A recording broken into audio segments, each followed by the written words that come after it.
Good evening, friends. This is your host to welcome you through the creaking door into the inner sanctum. Well, a lot of job seekers came up through the cracks in our floor the other midnight. One argued that he was a writer of the sinister variety, claimed he wrote poetry on tombstones. We put him to work in our burial bureau. And then there was a girl who said she specialized in screams. We told her to meet our gang and demonstrate. One look, and our young miss never got her voice up off the floor. We all chipped in to blow the girl to a 20-week course in sign language.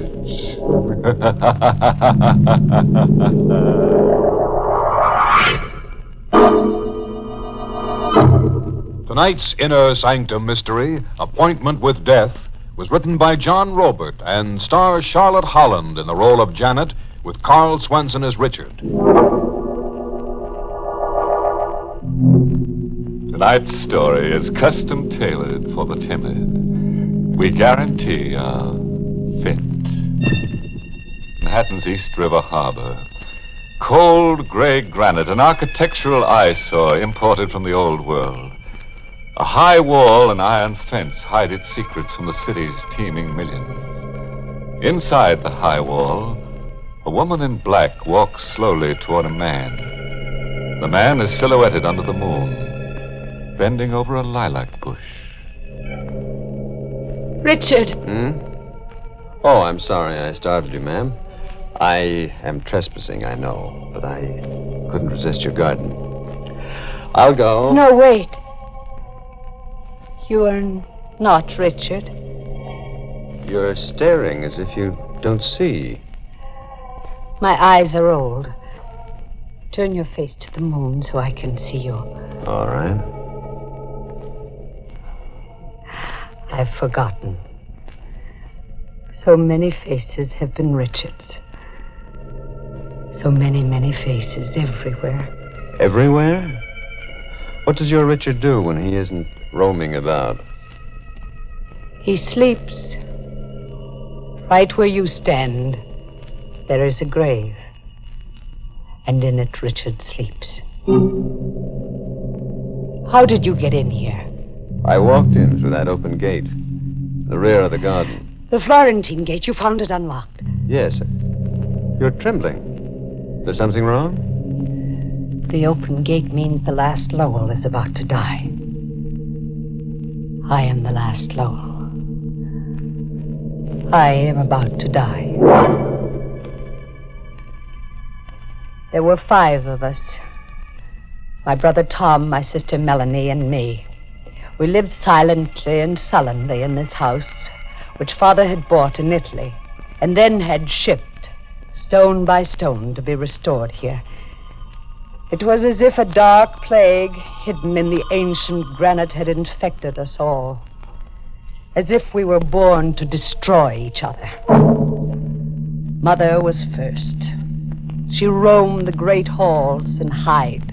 We never knew where she slept or how she managed food. All we knew of her was a laugh.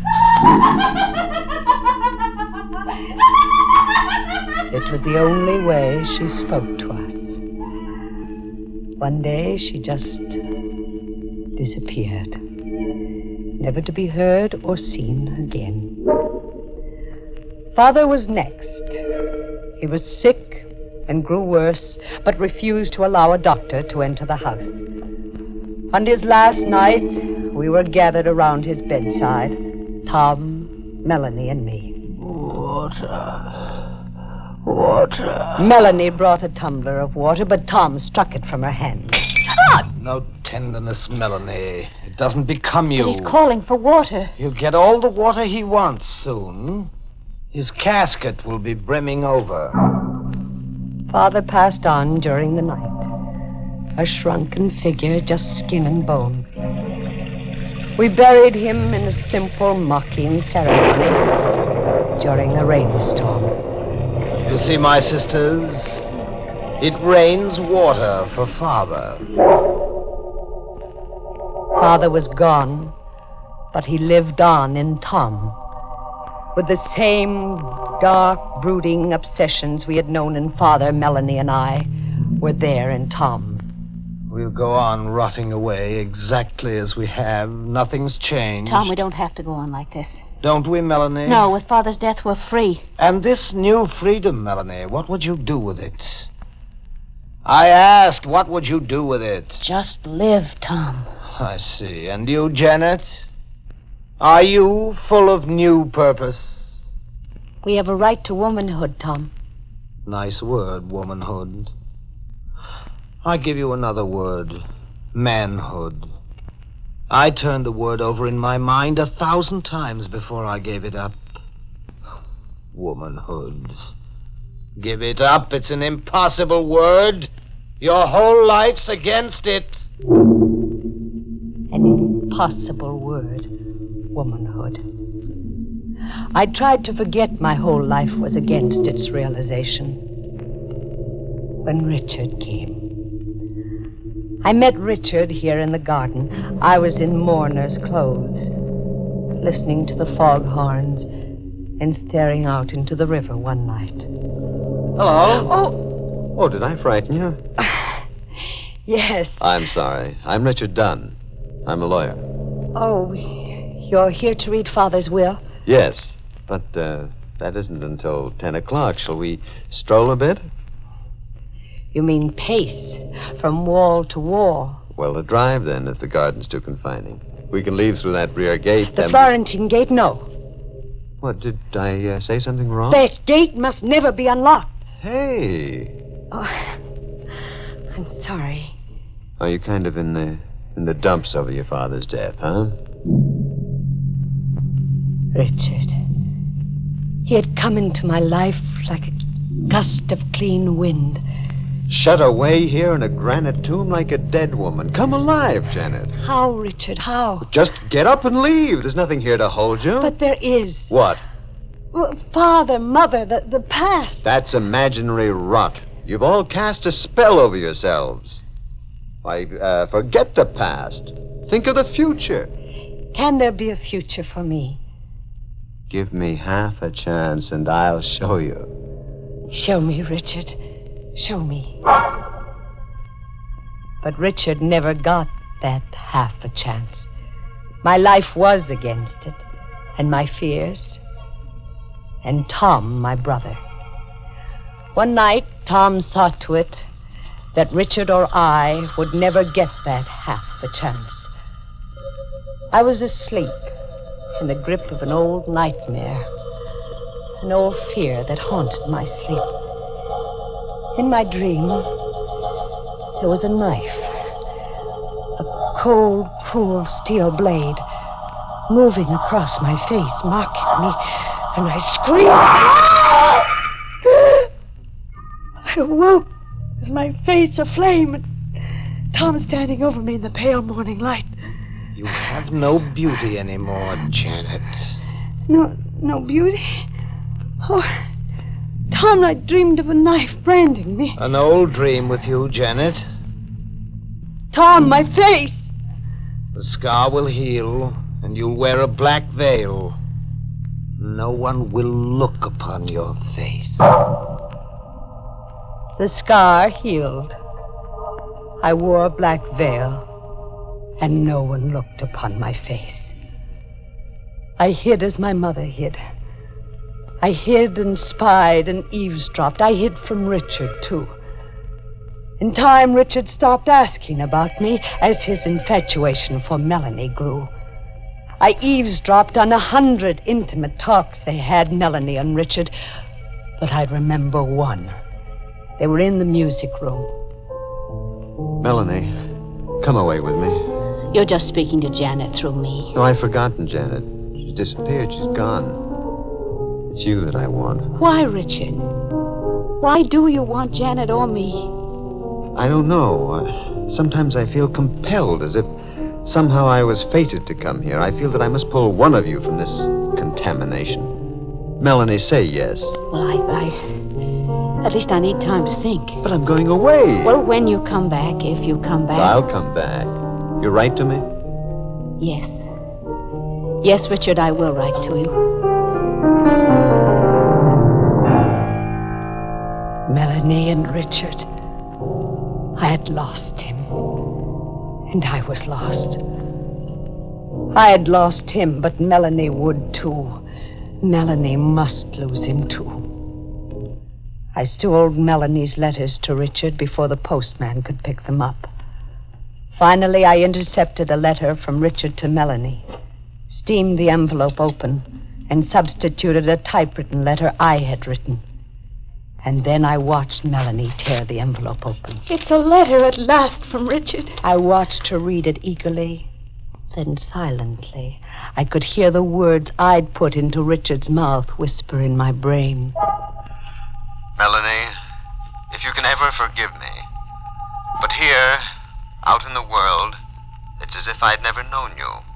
I see men at play and I hear women laugh, and I remember that these are the things that are really me.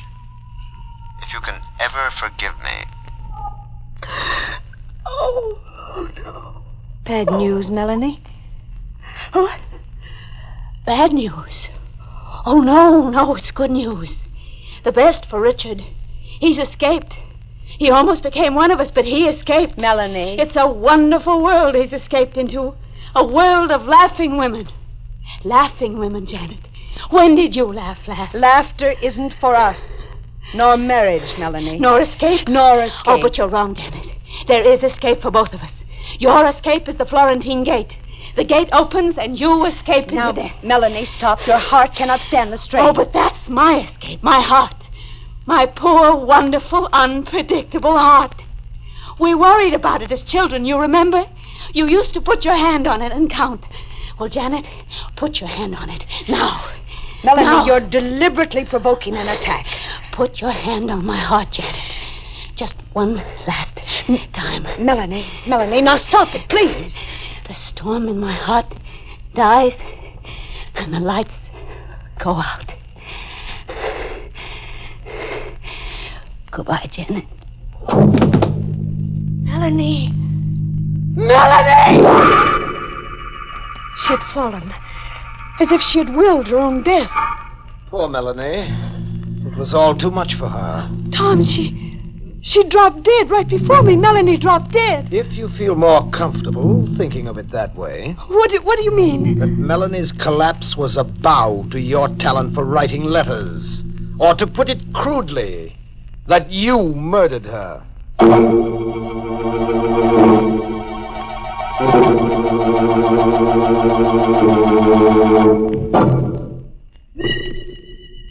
I lived on with an hourly wish for death, wishing Melanie's escape for me, too.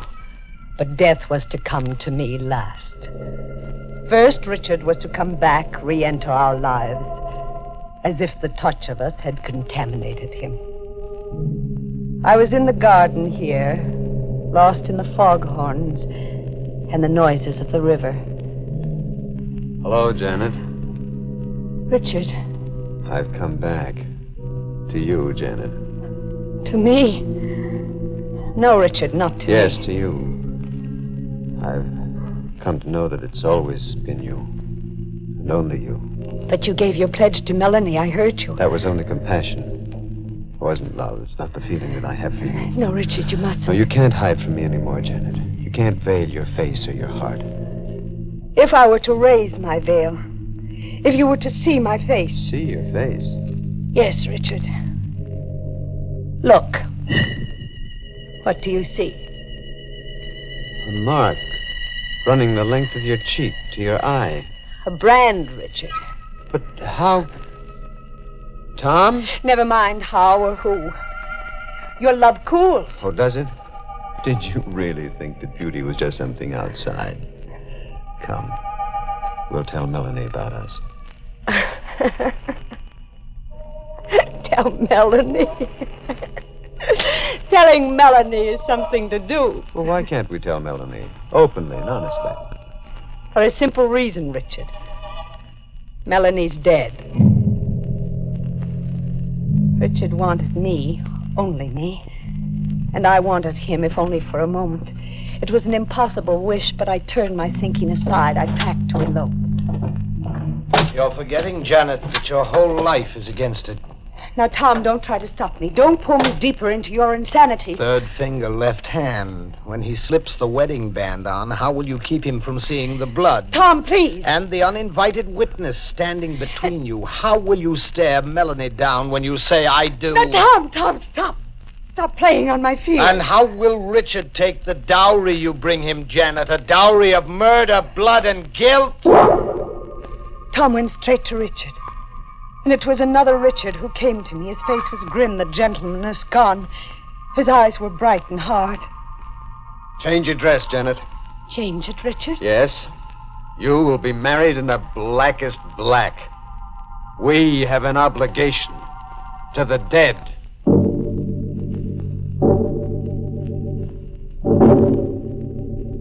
We were married.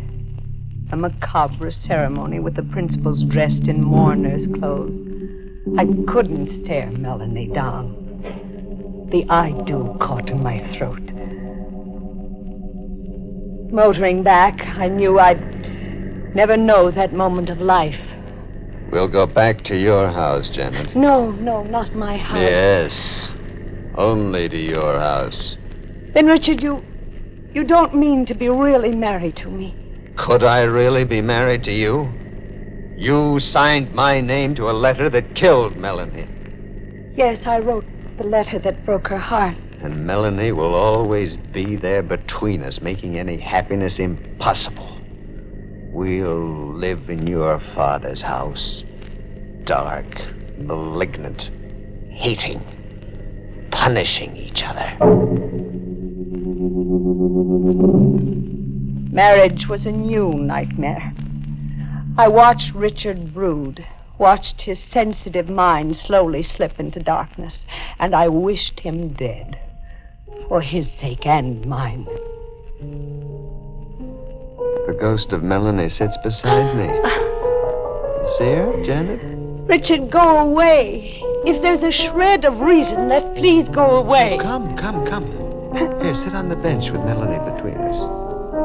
I insist that you sit! My arm. Oh, I clawed your arm. Another brand scars your lovely white flesh. Richard, you can't stay here anymore. You can't live in this house anymore. I don't want to, but I must. He grew worse steadily. I dreamed of escaping him, being rid of him somehow. It was a nightly dream. Every night in my sleep, an old dream mixed with the new. The knife. The same knife that had lived in my nightmares for so many years. But this time the knife was in my hand. This time I was hovering over a victim. This time I was the attacker. Janet! You won't torture me anymore. No, Richard. Janet, no. I won't live with your eyes on me anymore. No, don't. I'm dissolving our marriage. No, Janet,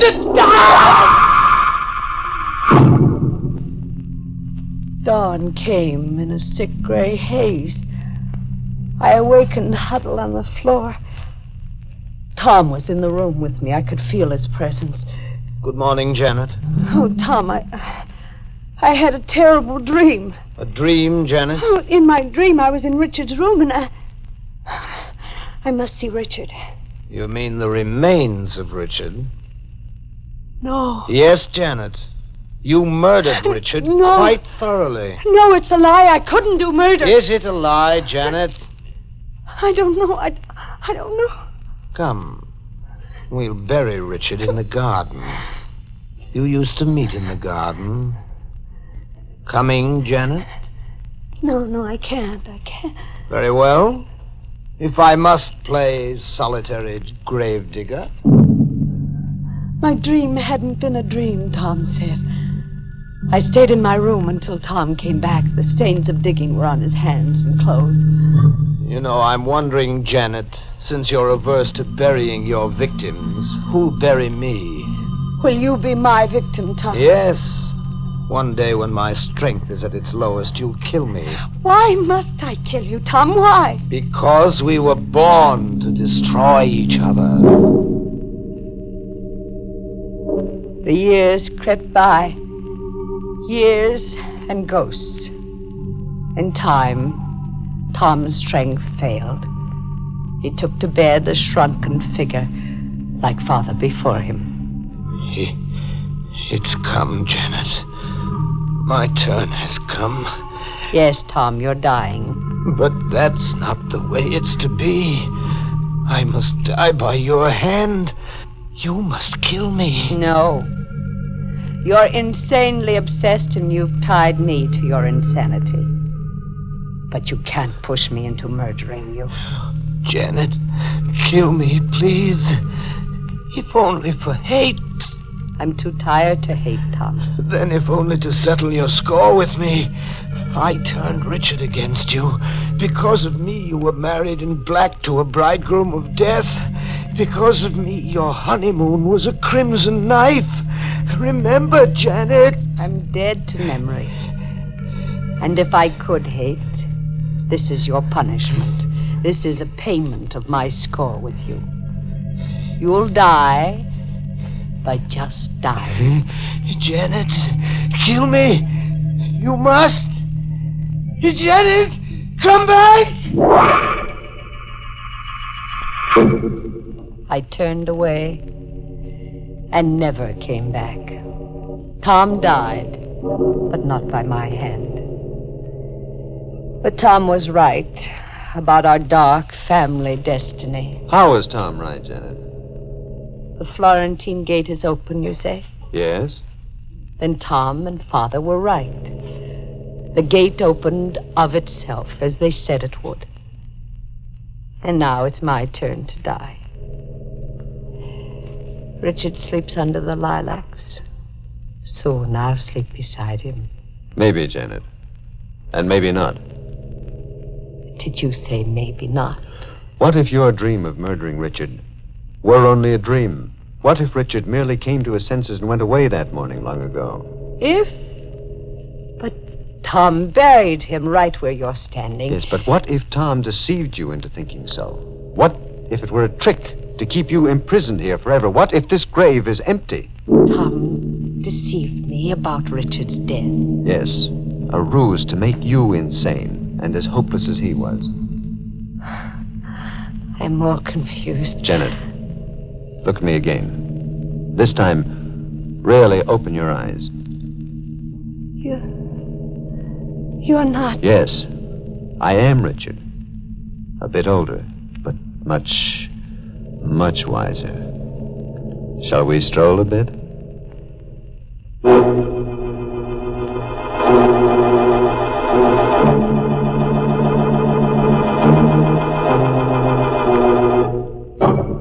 That's one way of getting out from under a lilac bush. Tender love story. Dream girl and rover boy. A love so haunting that everyone round it was touched in the head. Though they picked up where they dropped off, bet they make a charming picture walking Earth's last mile together, strolling into eternity one day, arm in armature, two gay, skittering skeletons, and pressing so close their two sheets flap as one.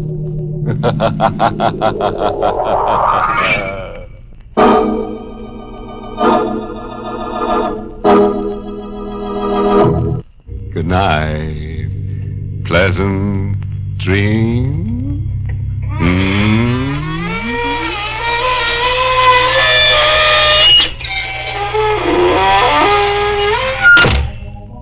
Inner Sanctum was heard in the United States over CBS, the Columbia Broadcasting System, and has been rebroadcast for servicemen and women overseas through the facilities of the United States Armed Forces Radio Service, the voice of information and education.